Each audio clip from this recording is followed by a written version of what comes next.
Now, there are some who believe Kentucky's schools are adequately funded, and they're responding to a recent report by a progressive-leaning think tank suggesting that teacher pay and state education funding have not kept pace with inflation, and that more state funding can and should fill the gap. As our June Leffler reports, fiscal conservatives say that report doesn't paint the full picture. A report by the Kentucky Center for Economic Policy shows teacher pay has not recovered from the Great Recession. Lawmakers made cuts in 2010, and teacher wages haven't bounced back, considering inflation. But fiscal conservatives say any call for across-the-board teacher raises is short-sighted. There hasn't been any appetite in the General Assembly to follow along with Governor Beshear's recommendation to make raising teacher pay a responsibility of the state.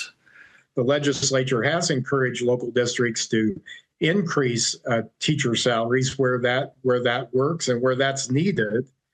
But it hasn't mandated that, and the reason is very simple: is teachers do not work for the state. Teachers do not work for Governor Andy Beshear. Teachers do not work for the state of Kentucky. They work for their local school districts. Each local district has its own salary schedule for teachers and pays teachers accordingly. Districts can use their resources, including state funding, how they see fit. Jim Waters of the Bluegrass Institute for Public Policy Solutions says districts have used that money to increase staff. From 1990 to 2020, for example, the number of non-teaching staff in our schools grew by 55%. The number of students in Kentucky during that time grew by 5%, and the number of teachers grew by 21%. How well the state has funded districts is complicated. State contributions to per-pupil funding declined hundreds of millions of dollars in the last budget. That funding is being bolstered by local revenues.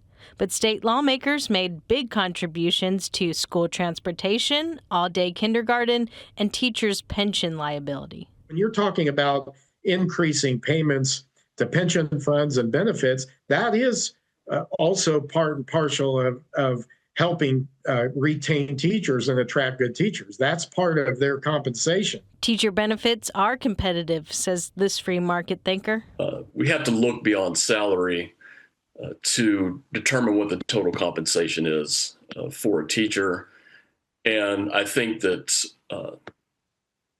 teachers are never going to make as much as people do in the private sector. But it's not a bad job for those that are interested in going into the profession.